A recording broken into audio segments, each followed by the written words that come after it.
ఆరు అరకలు కట్టే పెద్ద రైతులు కూడా అరకటెద్దులమ్మి అరువుకిచ్చిరి పొలము.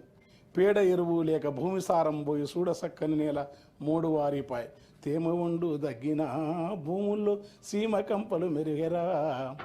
వయ్యారి బామొచ్చి వరి మల్లె మొలిసింది, లొట్ట పీసు చెట్లు గెట్టున పెరిగినవి. తరి పొలము దగ్గింది, బెరి కలము మిగిలింది, సెలకంత మురమయ్యి గొలుకు గొలుకయ్యింది. కలమంద జమ్ముళ్ళురా తెలంగాణ కరువుకు గుర్తాయరా. గుక్కిచ్చి గుక్కిచ్చి బోరు దుంకుతుంటే ఒక్కటన్నా మడి సిక్కగా దడవదు.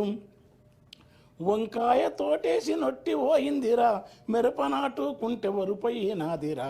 నాసుపచ్చని బావులా తెలంగాణ నా పరాళ్ళు దేలేరా.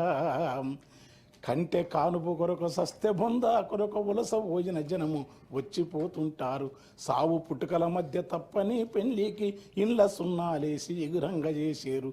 పెళ్లి వెళ్ళిన నెలకురా ఇండ్లన్నీ పెంట కుప్పాలైతవి.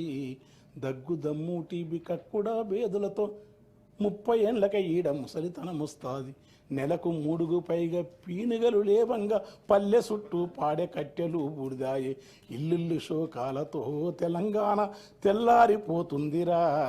అలాంటి ఉద్యమాన్ని కేసీఆర్, జయశంకర్, కోదండరాం సార్ మొదలుకొని తెలంగాణ మహాసభ అవన్నీ ఇప్పుడున్న సార్ కూడా మంత్రి పదరాజు మనతో కలిసి పనిచేసినాడు. అనేక మంది కవులు.